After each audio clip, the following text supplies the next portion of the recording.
ကျွန်တော်တို့အမြဲထင်ခဲ့ကြတာကတော့စားတော့တဲ့အေးကြောင်းသားတွေကပဲဘွားမှာအောင်မြင်ကြတယ်ဆိုတာပါပဲဒါပေမဲ့တကယ်တမ်းမှာတော့အဲ့လိုမဟုတ်ပါဘူးတန်ကြွယ်သူတွေထဲလာတဲ့သူတွေကထိတ်တန့်ကြောင်းသားတွေမဟုတ်ကြတာများတယ်ဘာကြောင့်လဲကဲဒီအာသစ္စရအမန်တရားရဲ့နောက်ွယ်ကအကြောင်းရင်းတွေကိုအခုပဲအတူတူကြည့်လိုက်ကြရအောင်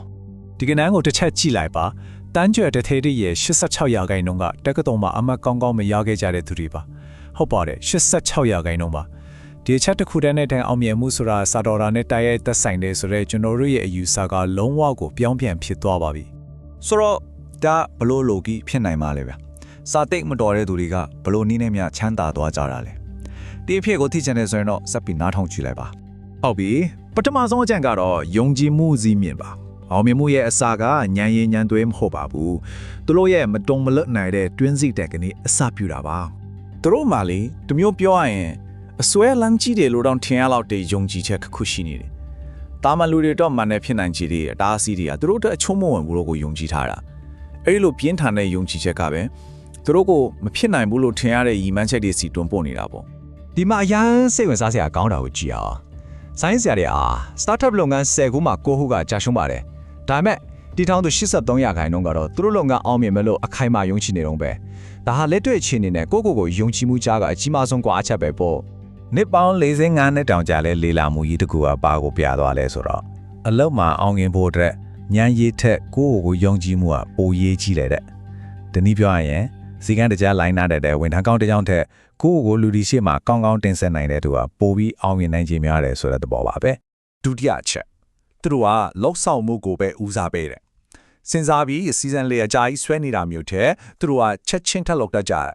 ်စားရတဲ့သူတွေကကောင်းလို့အစီအစဉ်ကိုထိုင်ဆောင်နေတော့မှပဲသူတို့ကရှေ့ကိုထွက်ပြီးလုံနေပြီလုံရင်းနဲ့ပဲလေးလာသွားကြတယ်သူတို့အတွက်ကတော့နေရာမရက်တန်နေရတဲ့ဆိုင်အရှင်ဟုန်နဲ့ရှေ့ဆက်သွားနေဖို့ကပိုပြီးရေးကြီးပါတယ်ဒီဘတ်စကတ်ဘောဝင်ဦးမှာလဲကိုမြင်ယုံကြည့်လိုက်ပါလူများစုကတခါပဲပြစ်ကြည့်တယ်ဘဝင်ဘူးဆိုတာနဲ့လက်လျှော့ကြီးထွက်ထွက်ရောဒါမဲ့အောင်မြင်မဲ့သူကတော့ဂိုးမဝင်မချင်းပက်ဝင်းချင်းကဘသူတွေဖာဖြောဖြောဂူးမဆိုင်ပဲဆက်ပစ်နေမှာပါအောင်မြင်မှုဆိုတာပထမဆုံးချိန်နဲ့ရတာမဟုတ်ပါဘူးလက်မလျှော့ပဲဆက်ကြိုးစားနေလို့ဒါရလာတာပါသူတို့ကဘာလို့လက်မလျော့တတ်ကြတာလ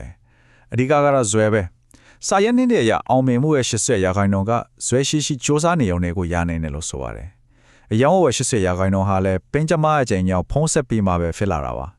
ါသူတို့က no ဆိုတဲ့ညင်းစကားကိုအရှုံးလို့မမြင်ပဲနောက်ကကြိမ်ထိုက်စူးစမ်းဖို့အတွက်အချက်ပြမှုတစ်ခုလိုပဲမြင်ကြရတယ်ဟုတ်ပြီတတိယအချက်ကတော့လူမှုဆက်ဆံရေး view ဟာပဲဖြစ်ပါတယ်အောင်မြင်မှုဆိုတာတယောက်တည်းပြည့်ရတဲ့ပွဲမဟုတ်ဘူးလေဒါဟာလူတွေနဲ့ဘယ်လိုဆက်ဆံရမလဲဆိုတာကိုနားလေတဲ့အဖွဲလိုက်ကစားပွဲတစ်ခုပါသူတို့ကပန်းတိုင်ကိုပဲအထီးကထားတယ်အဲ့ဒီပန်းတိုင်ကိုဘယ်လိုရောက်အောင်သွားမလဲဆိုလဲအသေးစိတ်လုံငန်းစဉ်ကိုတိတ်ပြီးအာရုံမစိုက်ဘူး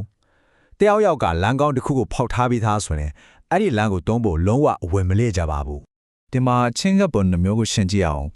စာတော်တဲ့သူတွေကဘီးကိုအစကနေပြန်တီးထင်ချင်ကြတယ်အတူခိုးတာကိုချက်စရာလို့ထင်တယ်ဒါမဲ့သူတို့ကတော့အောင်မြင်နေတဲ့နီလန်းကိုရှာပြီးအဲ့ဒီတည်းမလိုက်လို့ franchise လုံးကနေအောင်မြင်မှုနှုန်းကဒါကိုထက်ထက်ပြနေတာပဲအလောက်ထက်နေတဲ့နီလန်းရှိနေတာကိုဘာလို့အသက်ကနေပြန်စနေမှာလဲနော်ဒီကိမောဥမာလေးကအာနုံကိုရှင်းပြနေပါတယ်ကိုရန်ကိမောလုံးကြီးကိုအစနဲ့တင်နေမလားဒါမှမဟုတ်ကိမောဝင်နေတဲ့အခန်းထဲမှာပဲတွားရှိနေမလားဆိုလိုတာကအဆက်တွေကောင်းတွေကကိုယ့်ကိုအခွေလန်းဒီစီတိုက်ရိုက်ခေါ်သွားနိုင်နေဆိုတာပါပဲကဲနောက်ဆုံးအချက်အနေနဲ့ဒီအချက်တွေအားလုံးကိုပေါင်းကြည့်လိုက်တဲ့အခါမှာသူတို့ကကျွန်တော်တို့နဲ့မတူတဲ့ကစားပွဲတစ်ခုကိုကစားနေတယ်ဆိုတာရှင်းရှင်းလင်းလင်းမြင်လာရပါလိမ့်မယ်အောင်မြင်မှုဆိုတာလေအကြက်လက်တွေပေါ်မှာတိဆောက်ထားတာတဲ့စိတ်ခံစားမှုတွေပေါ်မှာပိုပြီးတိဆောက်ထားတာပါဟာဗတ်တက္ကသိုလ်ရဲ့လေ့လာမှုအရစိတ်ခံစားမှုနဲ့ဆက်နွယ်နေတဲ့အမှတ်တရားတွေကပန်းမအချက်လက်တွေထက်သုံးစားလုံးပိုပြီးမှတ်မိလွယ်တယ်မှုဆိုပါတယ်ဆိုတော့သူတို့ဟာလူတွေရဲ့စိတ်ခံစားမှုကိုဘယ်လိုလုံလို့ရမလဲဆိုတာကောင်းကောင်းသိကြတဲ့သူတွေပါဆိုတော့အဆုံးသတ်အနေနဲ့ပြောရရင်သူတို့ကညံမကောင်းတာလုံးဝမဟုတ်ပါဘူးသူတို့ကစားတဲ့ကန်ထဲမှာတဲမပေးတဲ့မရဲထားတဲ့အောင်မြင်မှုရဲ့စီးမင်းတွေနဲ့ကစားနေကြတာပါအဲ့ဒီစီးမင်းတွေကတော့ယုံကြည်မှုဇွဲလုံလနဲ့လူမှုဆက်ဆံရေးဆိုတာတွေပဲပေါ့ဒါကပဲသူတို့ရဲ့လိုဘက်ချက်ပါဒီတော့နောက်ဆုံးအနေနဲ့ကိုပြန်မေးကြည့်ရမယ်မေးခွန်းတစ်ခုရှိပါတယ်အောင်မြင်ဖို့ဆိုရင်ရာကိုကိုရင်သိရမယ်ပြည့်စုံတဲ့အစီအစဉ်ရှိရမယ်ဆိုတဲ့စီးမင်းတွေကကိုအနောက်ကိုဆွဲထားနေသလားဒီနေ့ကစပြီးဘယ်လိုစီးမင်းတွေကိုချိုးဖျက်ကြည့်မလဲ